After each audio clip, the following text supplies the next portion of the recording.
Hello welcome back to my channel. അപ്പോൾ ഞാൻ ഇന്ന് വന്നിരിക്കുന്നത് സെറ്റിൻ്റെ ജനറൽ പേപ്പറിൻ്റെ പ്രീവിയസ് ഇയർ ക്വസ്റ്റ്യൻ പേപ്പറും അതിൻ്റെ റിലേറ്റഡ് ഫാക്ടറുമായിട്ടാണ്. സോ നമുക്ക് ക്വസ്റ്റ്യൻ ആൻസർ ചെയ്ത് നോക്കാം. ഒരു 10 ക്വസ്റ്റ്യൻ അതിനുമായിട്ട് റിലേറ്റ് ചെയ്ത പ്രീവിയസ് ഇയർ ക്വസ്റ്റ്യൻ പേപ്പർ അതിൽ റിലേറ്റ് ചെയ്ത കുറച്ച് പോയിൻറ്റുകളുമാണ് പറയുന്നത്.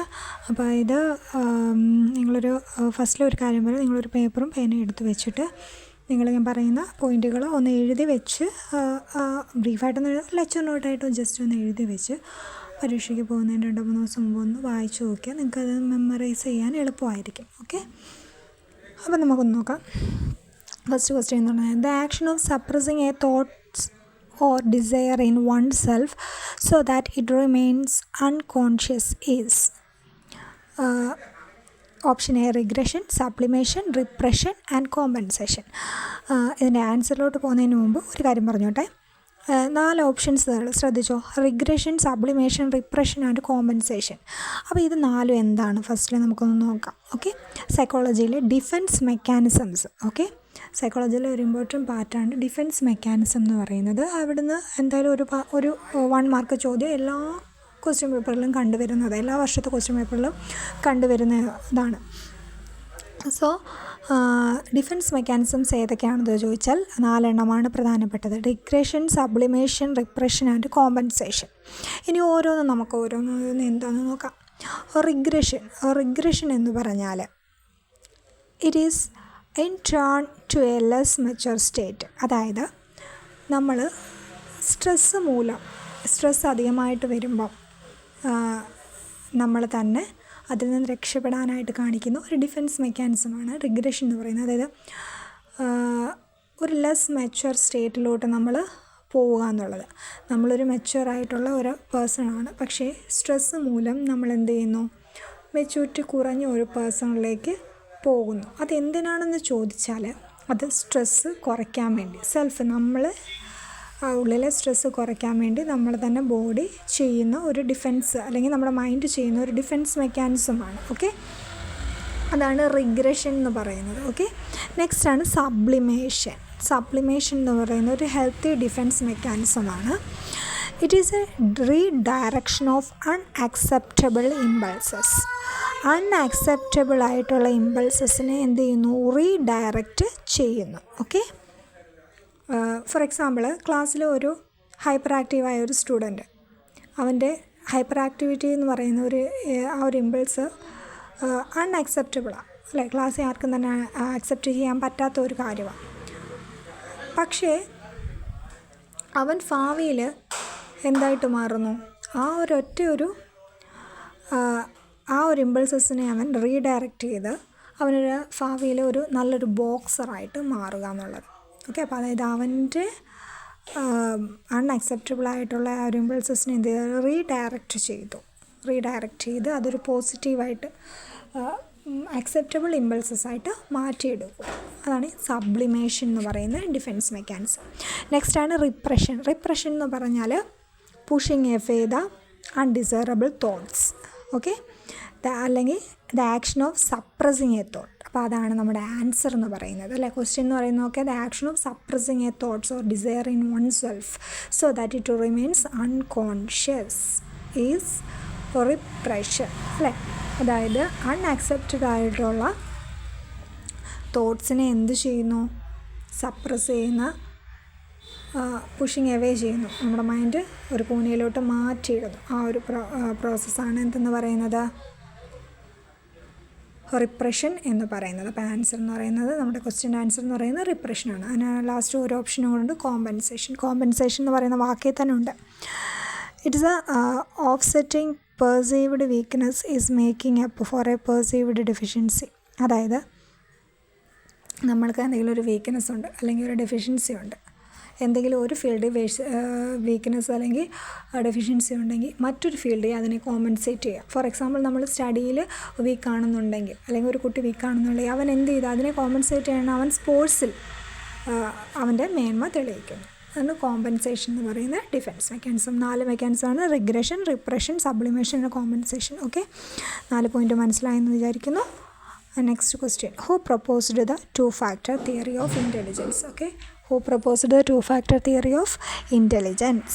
അപ്പം ഇൻ്റലിജൻസിന് കുറേയധികം തിയറീസ് ഉണ്ട്. ഒരുപാട് സയൻറ്റിസ്റ്റുകൾ തിയറീസ് ഇതിനെപ്പറ്റിയും പഠിക്കാനുണ്ട് നമുക്ക്. അപ്പോൾ മെയിനായിട്ട് കുറച്ച് സയൻറ്റിസ്റ്റുകൾ കണ്ടല്ലോ. ഓപ്ഷൻസിൽ നമുക്ക് നോക്കാം. Howard Gardner, Guilford, Thurstone and Spearman. ഇത്രയാണ് നമ്മുടെ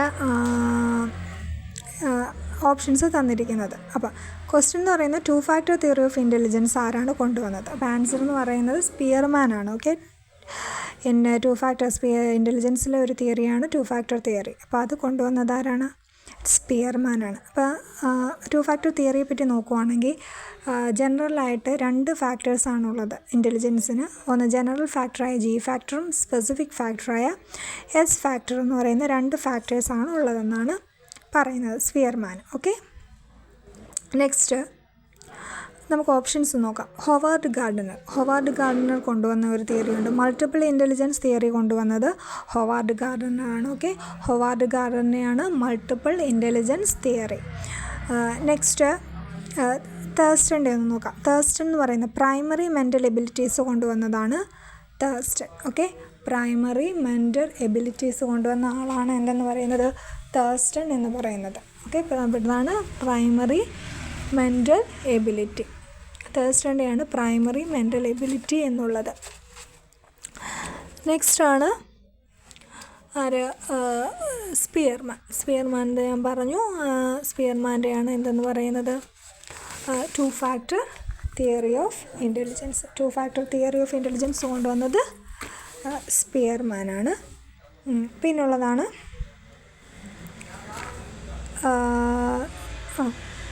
പിന്നെ നമുക്കുള്ളത് ആരാണ്? ഇറ്റ്സ് ഗിൽഫോർഡ് അല്ലേ. ഗിൽഫോർഡ് എന്ന് പറയുന്ന ആൾ സ്ട്രക്ചർ ഓഫ് ഇൻ്റലക്ച്വൽ മോഡൽ അല്ലെങ്കിൽ എസ് ഐ മോഡൽ ഇതൊക്കെ പറയുന്നത് കൊണ്ടുവന്നത് ആരാണ്? ഗിൽഫോർഡിൻ്റെയാണ് സ്ട്രക്ചർ ഓഫ് ഇൻ്റലക്റ്റ് മോഡൽ അല്ലെങ്കിൽ എസ് ഐ മോഡൽ എന്നൊക്കെ പറയുന്നത്. ഓക്കെ. അതേമായിട്ട് ബന്ധപ്പെട്ട പോയിൻറ്റുകളാണ് ഓപ്പറേഷൻ, കണ്ടൻറ്റ്, പ്രോഡക്റ്റ് എന്നൊക്കെ പറയുന്നത്. ഓക്കെ. അപ്പോൾ സ്ട്രക്ചർ ഓഫ് ഇൻ്റലക്ച്വൽ മോഡൽ കൊണ്ടുവന്നത് ഗിൽഫോർഡ്. ഓക്കെ. നമ്മുടെ ആൻസർ എന്ന് പറയുന്നത് സ്പിയർമാൻ. അപ്പോൾ ഇത്രയാണ് പ്രധാനപ്പെട്ട ഇൻ്റലിജൻസ് തിയറി. ഇനിയുണ്ട് ഇൻ്റലിജൻസ് തിയറികൾ നമ്മൾ നോക്കുകയാണെന്നുണ്ടെങ്കിൽ മൾട്ടി ഫാക്ടർ തിയറി കൊണ്ടുവന്നത് ആരാണ്? മൾട്ടി ഫാക്ടർ തിയറി കൊണ്ടുവന്നത് തോണ്ടേക്കാണ്. അവിടെ മൾട്ടി ഫാക്ടർ തിയറിയാണ് തോണ്ടേക്ക് കൊണ്ടുവന്നത്. മാറ്റിപ്പോലെ മൾട്ടിപ്പിൾ ഇൻ്റലിജൻസ് തിയറി കൊണ്ടുവന്നത് ഹൊവാർഡ് ഗാർഡനും മൾട്ടി ഫാക്ടർ തിയറി അതായത് അനാർക്കി തിയറി എന്നൊക്കെ പറയും ഇത് കൊണ്ടുവന്നത് തോണ്ടേക്കുമാണ്. അതുപോലെ തന്നെ മറ്റൊരു പ്രധാനപ്പെട്ട ഒരു സയൻറ്റിസ്റ്റാണ് കാറ്റൽ ഹോൺ എന്ന് പറയുന്ന scientist theory of fluid and crystallised intelligence കൊണ്ടുവന്നതാണ് കാറ്റൽ ഹോൺ. സ്റ്റേൺബെർഗിൻ്റെയാണ് ട്രയാർക്കിക് തിയറി അല്ലെങ്കിൽ അനലിറ്റിക്കൽ ഇൻ്റലിജൻസ് എന്നൊക്കെ പറയുന്നത്. ഓക്കെ. അപ്പോൾ ഇത്രയാണ് ഈ ക്വസ്റ്റ്യനായിട്ട് റിലേറ്റ് ചെയ്ത factors. Next Magna Carta in Indian education. The Magna Carta in Indian education എന്ന് പറയുന്നത് എന്താണ്? വുഡ് ഡെസ്പാച്ചിനെയാണ് Magna Carta in Indian education എന്ന് പറയുന്നത്. Okay. Magna Carta in Indian education എന്ന് പറയുന്നത് വുഡ് ഡെസ്പാച്ചിനെയാണ്. അപ്പോൾ അതിൻ്റെ പ്രധാനപ്പെട്ട വർഷങ്ങളും കൂടെ നോക്കാം. ഈ വുഡ് ഡെസ്പാച്ച് അല്ലെങ്കിൽ Magna Carta in Indian education Wood despatch കൊണ്ടുവന്നത് എന്നാണ്? 1854 ആണ് കേട്ടോ. 1854 1854 വുഡ് ഡെസ്പാച്ച് കൊണ്ടുവന്നത്. ഇനി ഓപ്ഷൻ നമുക്ക് നോക്കുകയാണെങ്കിൽ അതിൻ്റെ 3 ഓപ്ഷൻസ് ഉണ്ട്. Macaulay minute, Hunter commission, Kothari commission അല്ലേ. 4 കാര്യങ്ങൾ. മക്കോളെ മൈനോട്ട്സ് കൊണ്ടുവന്നത് ഏത് വർഷമാണ്? 1835 ഓക്കെ. 1835 മക്കോളെ മൈനോട്ട്സ് കൊണ്ടുവന്നത്. 1835 മക്കോളെ മൈനോട്ട്സ് കൊണ്ടുവന്നത്. നെക്സ്റ്റാണ് ഹണ്ടർ കമ്മീഷൻ എന്നുള്ളത്. ഹണ്ടർ കമ്മീഷൻ എന്ന് പറഞ്ഞാൽ ഫസ്റ്റ് എഡ്യൂക്കേഷണൽ കമ്മീഷനാണ് ഹണ്ടർ കമ്മീഷൻ എന്ന് പറയുന്നത് എന്താണ്? ഫസ്റ്റ് എഡ്യൂക്കേഷണൽ കമ്മീഷനാണ് ഹണ്ടർ കമ്മീഷൻ എന്ന് പറയുന്നത്. നെക്സ്റ്റ് കോത്താരി കമ്മീഷൻ എന്ന് പറയുന്നത് 1964-66 ആ ഒരു കാലയളവിലാണ് കോത്താരി കമ്മീഷൻ കൊണ്ടുവന്നത്. ഓക്കെ. ഇത്രയാണ് പ്രധാനപ്പെട്ട ഈ ഒരു ക്വസ്റ്റ്യനായിട്ട് റിലേറ്റ് ചെയ്ത പ്രധാനപ്പെട്ട പോയിൻറ്റുകൾ. ഓക്കെ. അതുപോലെ തന്നെ വേറൊരു കാര്യം, ഇമ്പോർട്ടൻസ് ഇൻ ഇംഗ്ലീഷ് എഡ്യൂക്കേഷൻ കൊടുത്ത കാര്യമാണ് ഈ മക്കോളെ മൈന്യൂട്ട് എന്ന് പറയുന്നത്. It's give importance English education important കൊടുത്ത കാര്യമാണ് മക്കോളെ മൈന്യൂട്ട് എന്ന് പറയുന്നത്. ഓക്കെ, നെക്സ്റ്റ് ക്വസ്റ്റ്യൻ എന്ന് പറയുന്നത് നോക്കാം. Which of the following is A parametric test? Parametric ടെസ്റ്റുകൾ അപ്പോൾ ഏത് നമുക്ക് നോക്കാം. അപ്പോൾ 2 ടൈപ്പ് ടെസ്റ്റുകളാണ് പ്രധാനമായിട്ടുള്ളത്. പാരാമെട്രിക് ടെസ്റ്റുകളുമുണ്ട്, നോൺ പാരാമെട്രിക് ടെസ്റ്റുകളുണ്ട്. അപ്പോൾ പാരാമെട്രിക് ടെസ്റ്റുകളിൽ വരുന്നത് ഏതൊക്കെയാണെന്ന് നോക്കാം. പാരാമെട്രിക് ടെസ്റ്റുകളിൽ പ്രധാനമായിട്ട് വരുന്ന 2 ടെസ്റ്റുകളാണ് ടി ടെസ്റ്റും ഇസഡ് ടെസ്റ്റും. ഓക്കെ, പാരാമെട്രിക് ടെസ്റ്റുകളിൽ വരുന്ന 2 കാര്യങ്ങൾ ഏതൊക്കെയാണ്? ടി ടെസ്റ്റും ഇസഡ് ടെസ്റ്റുമാണ്. T Z parametric test. Okay, T test and Z test. ഇനി നോൺ പാരാമെട്രിക് ടെസ്റ്റുകളിൽ വരുന്നതാണ് run test, sign test, Mann Whitney U test. Run test, sign test, Mann Whitney U test. അത് നോൺ പാരാമെട്രിക് ടെസ്റ്റുകളാണ്. അപ്പോൾ നമ്മുടെ answer എന്ന് പറയുന്നത് എന്താണ്? ടി ടെസ്റ്റ് ആണ് ആൻസർ എന്ന് പറയുന്നത്. ഇവിടെ പാരാമെട്രിക് ടെസ്റ്റ് ഏതാണെന്ന് ചോദിച്ചിരിക്കുന്നത്. പാരാമെട്രിക് ടെസ്റ്റ് എന്ന് പറയുന്നത് പ്രധാനപ്പെട്ട 2ആണ്, ടി ടെസ്റ്റും ഇസഡ് ടെസ്റ്റും. അപ്പോൾ ഇവിടെ ഓപ്ഷനിൽ ടി ടെസ്റ്റ് ആണ് ഉള്ളത്. സോ അതാണ് ആൻസർ എന്ന് പറയുന്നത്. അപ്പോൾ ബാക്കി 3 എണ്ണവും നമ്മളൊന്ന് നോക്കി വെക്കുക. Run test, sign test, Mann Whitney U test. അപ്പോൾ ഇത് 3 എന്താണ്? നോൺ പാരാമെട്രിക് ടെസ്റ്റാണ്. അതൊന്ന് ഓർത്ത് വെക്കുക. പാരാമെട്രിക് 2 എണ്ണേ ഉള്ളൂ, ടിയും ഇസഡും. അത് ഓർത്ത് വെച്ചാൽ മതി. പിന്നെ ബാക്കി ഏത് ടെസ്റ്റ് വന്നാലും ബാക്കിയെല്ലാം നോൺ പാരാമെട്രിക് ആണെന്ന് ഓർത്ത് വെച്ചാൽ മതി. നെക്സ്റ്റ് ക്വസ്റ്റ്യൻ എന്ന് പറയുന്നത്, the process of massively complex or data laden problems using the concentrated compute resources of multiple computer system working in parallel is known as. Okay, അതായത് the process of massively complex or data laden problems using the concentrated compute resources of multiple computer system working in parallel. ഒരു complex ആയിട്ടുള്ള datas അല്ലെങ്കിൽ ഒരു പ്രോബ്ലത്തിനെ process ചെയ്യാനായിട്ട് എന്ത് ചെയ്യുന്നു?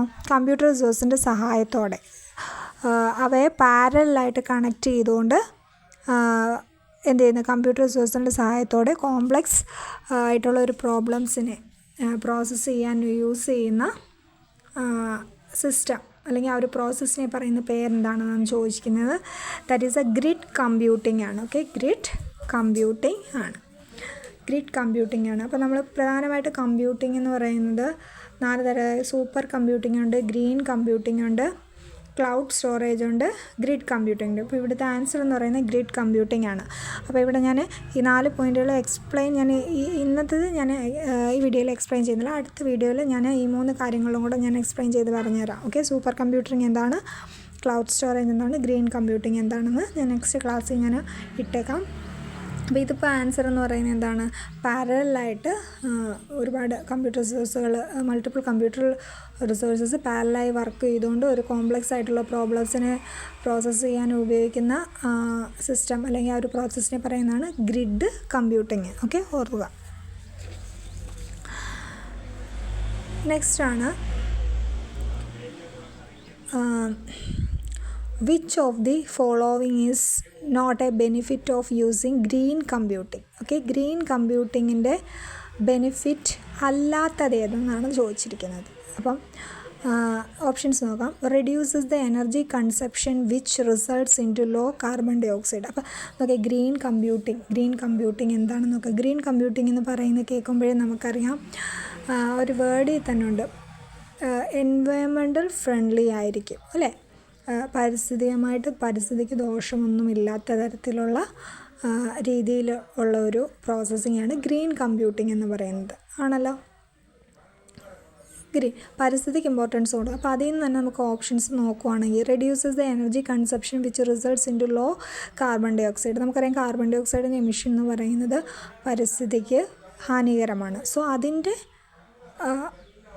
Carbon ഡൈ ഓക്സൈഡിൻ്റെ കൺസപ്ഷൻ അല്ലെങ്കിൽ reduces the energy consumption which results in to low carbon dioxide. Carbon ഡൈ ഓക്സൈഡിൻ്റെ എമിഷനെ കുറയ്ക്കുന്ന തരത്തിൽ കുറയ്ക്കുക എന്ന് പറയുന്നത് ഒരു ഫങ്ഷൻ അല്ലേ ഗ്രീൻ കമ്പ്യൂട്ടിങ്ങിൻ്റെ ആണ്. And save money that was spend in extra usage of energy and resources. അതുപോലെ തന്നെ എക്സ്ട്രാ ആയിട്ട് എനർജീസും റിസോഴ്സസുകളും യൂസ് ചെയ്യുന്നതിന് വേണ്ടിയിട്ടുള്ള മണി എന്ത് ചെയ്യുക? സേവ് ചെയ്യുക. അപ്പോൾ അതും എന്താണ്? ഗ്രീൻ കമ്പ്യൂട്ടിങ്ങിൻ്റെ ഒരു ഫങ്ഷനാണ് അല്ലേ. And applies changing government policy to encourage recycling. അപ്പോൾ റീസൈക്ലിംഗ് എന്ന് പറയുന്നത് എന്താണ്? എക്കോ ഫ്രണ്ട്ലി ആയിട്ടുള്ള കാര്യമല്ലേ റീസൈക്ലിങ്, റെഡ്യൂസ് ചെയ്യുക, റീസൈക്ലിംഗ് എന്നൊക്കെ പറയുന്നത്. അപ്പോൾ അതും എന്ത് തന്നെയാണ്? ഗ്രീൻ കമ്പ്യൂട്ടിങ്ങിൻ്റെ ഒരു ഫങ്ഷനാണ് അല്ലേ. More greenhouse gas emission than air travel. അപ്പം നോക്കേ, ലാസ്റ്റ് ഓപ്ഷൻ നോക്കേ, more green gas emission than air travel. അപ്പം എയർ ട്രാവലിനെക്കാട്ട് കൂടുതലായിട്ട് ഗ്രീൻ ഹൗസ് എമിറ്റ് ചെയ്യുക. അപ്പോൾ അത് ആണോ ഗ്രീൻ കമ്പ്യൂട്ടിങ്ങിൻ്റെ ഒരു ഫംഗ്ഷനോ? അല്ല. അപ്പം ഇപ്പോഴും നമ്മൾ ഗ്രീൻ ഹൗസ് ഗ്യാസസുകളുടെ എമിഷൻ കുറയ്ക്കാനാണ് നോക്കുന്നത് അല്ലേ. അപ്പോൾ സോ ഓപ്ഷൻ ഈസ് ഡി ആണ് ഓപ്ഷൻ എന്ന് പറയുന്നത്. More greenhouse gas emissions than in air travel. Next question നോക്കാം. Which of the following is least considered as a personal skills. അപ്പോൾ പേഴ്സണൽ സ്കിൽസുകളിൽ ഏറ്റവും ലീസ്റ്റ് ആയിട്ട് കൺസിഡർ ചെയ്യുന്ന ഏതാണെന്ന്? Adaptability, active listening, responsibility, self discipline. അപ്പോൾ നമുക്കറിയാം personal skills കുറേ കാര്യങ്ങളുണ്ട്. അപ്പോൾ അതിൽ 4 എണ്ണമാണ് ഇവിടെ കൊണ്ടിരിക്കുന്നത്. Adaptability, active listening, responsibility, self discipline. അപ്പോൾ ഈ ഒരു ഓപ്ഷനിൽ നിന്ന് തന്നെ നമുക്കൊന്ന് ആൻസർ തനിയെ ഒന്ന് എടുക്കാം അല്ലേ. നോക്കാം. അഡാപ്റ്റബിലിറ്റി ഒരു പേഴ്സണൽ സ്കില്ല്. നമുക്ക് പുതിയൊരു സിറ്റുവേഷൻ നമ്മുടെ മുമ്പിൽ വന്നു കഴിഞ്ഞാൽ അത് എത്രത്തോളം നമ്മൾ അഡാപ്റ്റ് ചെയ്യുന്നു, നമ്മൾ ആക്സെപ്റ്റ് ചെയ്യുന്നു, ഓക്കെ, അത് പോസിറ്റീവായ രീതിയിൽ ആക്സെപ്റ്റ് ചെയ്യുക എന്നുള്ളത് അഡാപ്റ്റബിലിറ്റി ഒരു പേഴ്സണൽ സ്കില്ല് തന്നെയാണ് അല്ലേ. നെക്സ്റ്റ് ആക്റ്റീവ് ലിസണിങ്, നമ്മളൊരു നല്ലൊരു ലിസണർ ആയിരിക്കുക എന്നുള്ളത്. നെക്സ്റ്റ് റെസ്പോൺസിബിലിറ്റി, ഏതൊരു കാര്യത്തിനും നല്ലപോലെ റെസ്പോൺസിബിൾ ആവുക അല്ലേ. ഒരു കാര്യത്തിനെ റെസ്പോൺസിബിളായിട്ട് ചെയ്യുക. ഒരു കാര്യം നമ്മുടെ കയ്യിൽ മുമ്പിലുള്ള ഒരു പ്രോബ്ലംസിനെ നല്ല രീതിയിൽ സോൾവ് ചെയ്യുക. ഇതൊക്കെ എന്ന് പറയുന്നത് റെസ്പോൺസിബിലിറ്റിയുടെ ഒരു ഭാഗമാണ്. ആൻഡ് സെൽഫ് ഡിസിപ്ലിൻ, നമുക്ക് തന്നെ ഒരു സെൽഫ് ഡിസിപ്ലിൻ ഉണ്ടാവുക. അപ്പോൾ ഇതിലെ ഏറ്റവും ലീസ്റ്റായിട്ട് നമ്മൾ കൺസിഡർ ചെയ്യുന്ന ഏതായിരിക്കും? ആക്റ്റീവ് ലിസണിങ് എന്നുള്ളതാണ് അല്ലേ. മറ്റ് 3 എണ്ണം എടുത്ത് നോക്കുമ്പോൾ ആക്റ്റീവ് ലിസണിങ് എന്ന് പറയുന്നത് ലീസ്റ്റായിട്ട് കൺസിഡർ ചെയ്യുന്നതാണ്.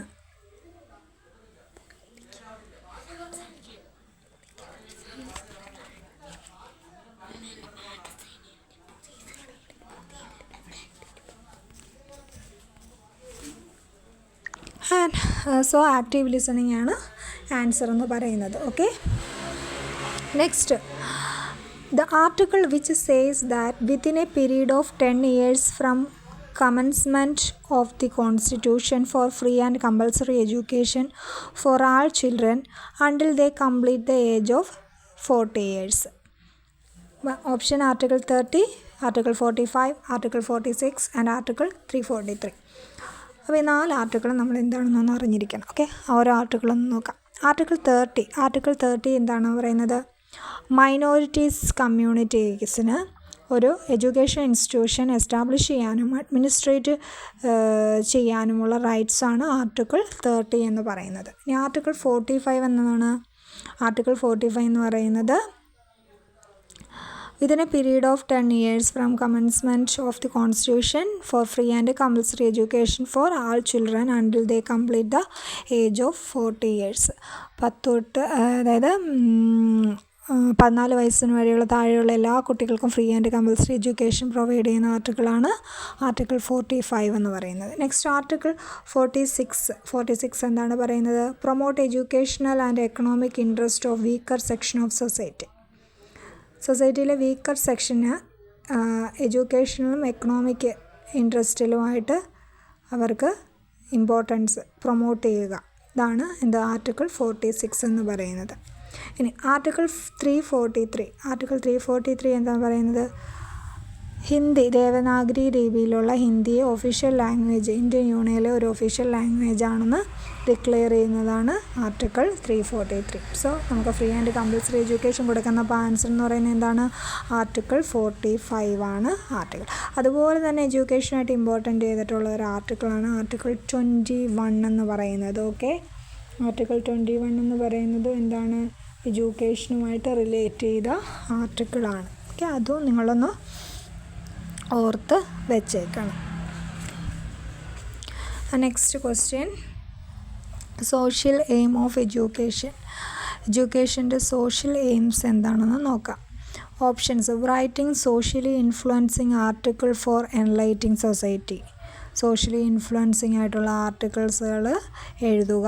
Understanding of one's own society and social culture, നമ്മുടെ തന്നെ സൊസൈറ്റിയും സോഷ്യൽ കൾച്ചറിനെ പറ്റി അണ്ടർസ്റ്റാൻഡ് ചെയ്യുക. Development of spirit of sociality and good citizen, spirit of സോഷ്യാലിറ്റിയും ഗുഡ് സിറ്റിസൺഷിപ്പിനെയും ഡെവലപ്മെൻറ്റ് ചെയ്യുക. Development of skills for taking part in social ഫങ്ഷൻസിന് വേണ്ടിയിട്ടുള്ള സ്കിൽസുകൾ അല്ലേ ഡെവലപ്പ് ചെയ്യുക. അപ്പോൾ ഇതിൽ നോക്കുവാണെങ്കിൽ പറയുന്ന എല്ലാം ഒരു സോഷ്യൽ എയിംസ് തന്നെ ഇമ്പോർട്ടൻ്റ് ആയിട്ടുള്ള കാര്യങ്ങളാണ്. പക്ഷെ എന്നാലും മോസ്റ്റ് ഇമ്പോർട്ടൻ്റ് ആയിട്ട് നമ്മൾ പ്രയോറിറ്റി കൊടുക്കേണ്ടത് എവിടുന്നാണ്? Development of spirit of sociality and good citizenship. മെയിനായിട്ട് എഡ്യൂക്കേഷൻ്റെ aim, social aim of education എന്ന് പറയുന്നത് എന്താണ്? ഒരു ഗുഡ് സിറ്റിസണെ ഡെവലപ്പ് ചെയ്യുക എന്നുള്ളത് തന്നെയല്ലേ. സോ അതായിരിക്കും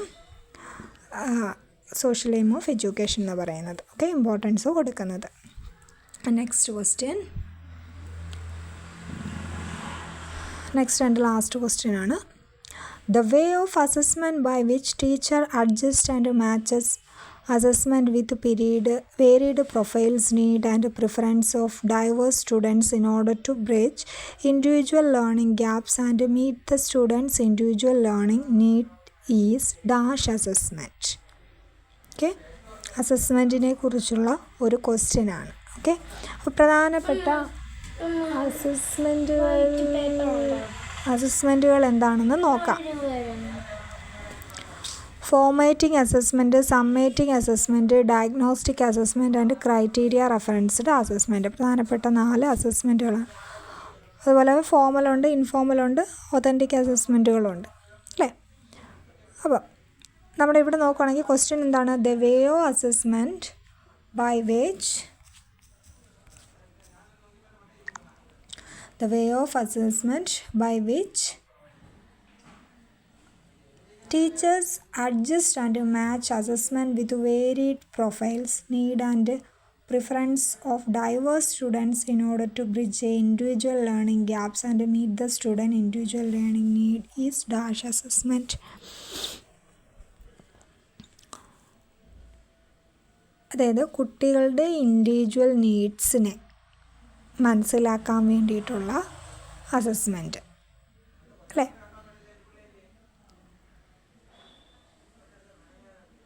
ഒരു ഇൻഡിവിജ്വൽ ലേണിംഗ് ഗ്യാപ്സിന് പ്രിഫറൻസ് കൊടുത്തുകൊണ്ട് അവരുടെ ഇൻഡിവിജ്വൽ ലേണിംഗ് നീഡ്സിന് ഇമ്പോർട്ടൻ്റ് കൊടുത്തുകൊണ്ട് കൊടുക്കുന്ന അസസ്മെൻറ്റ് എന്താണ്? ഡിഫറൻഷിയേറ്റഡ് അസസ്മെൻ്റ് ആണ്. ഓക്കെ, ഡിഫറൻഷിയേറ്റഡ് അസസ്മെൻ്റ് ആണ്. ഇനി അസസ്മെൻറ്റിനെ കുറിച്ച് നമുക്ക് നോക്കാം. ഫോർമേറ്റീവ് അസസ്മെൻറ്റ് എന്താണെന്ന് നോക്കാം. ഓക്കെ, ഫോർമേറ്റീവ് അസസ്മെൻറ്റ് എന്ന് പറഞ്ഞാൽ to monitor student learning and provide feedback for improvement during the learning process. Learning പ്രോസസ്സിൻ്റെ ഇടയ്ക്ക് സ്റ്റുഡൻസിനെ നോക്കി അവർക്ക് ഫീഡ്ബാക്ക് കൊടുത്ത് അവർ ഇമ്പ്രൂവ് ചെയ്യുന്ന ആ ഒരു അസസ്മെൻറ്റാണ് formative assessment. Summative assessment next ആണ് സമ്മേറ്റീവ് അസസ്മെൻറ്റ്. സമ്മേറ്റീവ് അസസ്മെൻറ്റ് എന്ന് പറയുന്നത് ഒരു യൂണിറ്റ് അല്ലെങ്കിൽ ഒരു കോഴ്സ് അതിൻ്റെ അവസാനമായിട്ട് സ്റ്റുഡൻസിനെ ഇവാലുവേറ്റ് ചെയ്യുന്നതാണ് സമ്മേറ്റീവ് അതായത് ഫൈനൽ എക്സാമിനേഷനൊക്കെ നടത്തുന്നത്. ഇനി ഡയഗ്നോസ്റ്റിക് അസസ്മെൻറ്റ്, ഡയഗ്നോസ്റ്റിക് ടെസ്റ്റ് അല്ലെങ്കിൽ ഡയഗ്നോസ്റ്റിക് അസസ്മെൻറ്റ് എന്ന് പറഞ്ഞാൽ അവരുടെ സ്ട്രെങ്ത്, വീക്ക്നെസ് ഇതൊക്കെ ഒന്ന് അറിയാൻ വേണ്ടി തുടക്കത്തിൽ തന്നെ അവരുടെ സ്ട്രെങ്ത്, വീക്ക്നെസ് ഇതറിയാൻ വേണ്ടി നടത്തുന്ന ഒരു process. Next criteria referenced assessment to measure performance against specific learning objectives. അതായത് ഒരു സ്പെസിഫിക് ആയിട്ട് ഒരു ലേണിംഗ് ഒബ്ജക്റ്റീവ്സ് വെച്ചുകൊണ്ട് അവരുടെ പെർഫോമൻസിനെ വിലയിരുത്തുന്നതാണ് ക്രൈറ്റീരിയ റെഫറൻസ്ഡ് അസസ്മെൻറ്റ്. ഇനി നോൺ റെഫറൻസ്ഡ് എന്ന് പറഞ്ഞാൽ compare student performance to the performance of a large group. ഒരു ലാർജ് ഗ്രൂപ്പുമായിട്ട് സ്റ്റുഡൻസിൻ്റെ പെർഫോമൻസ് കമ്പയർ ചെയ്യുന്ന ഒരു പ്രോസസ്സിനെയാണെന്ത് നോൺ റെഫറൻസ്ഡ് അസസ്മെൻ്റ് എന്ന് പറയുന്നത്. അപ്പോൾ ഇത്രയാണ് പ്രധാനപ്പെട്ട ഒരു 10 ക്വസ്റ്റ്യൻസും അതിന് റിലേറ്റ് ചെയ്ത ഫാക്ട്സുകൾ. അപ്പോൾ ഇത്രയും നിങ്ങൾക്ക് മനസ്സിലായെന്ന് വിശ്വസിക്കുന്നു. ക്ലാസ് ഇഷ്ടപ്പെട്ടാൽ ലൈക്ക് ചെയ്യുക, ഷെയർ ചെയ്യുക, സപ്പോർട്ട് ചെയ്യുക. അപ്പോൾ എല്ലാവർക്കും സെറ്റ് പരീക്ഷ എഴുതാൻ പോകുന്ന എല്ലാവർക്കും വിജയാശംസകൾ നേരുന്നു. and thanks for watching.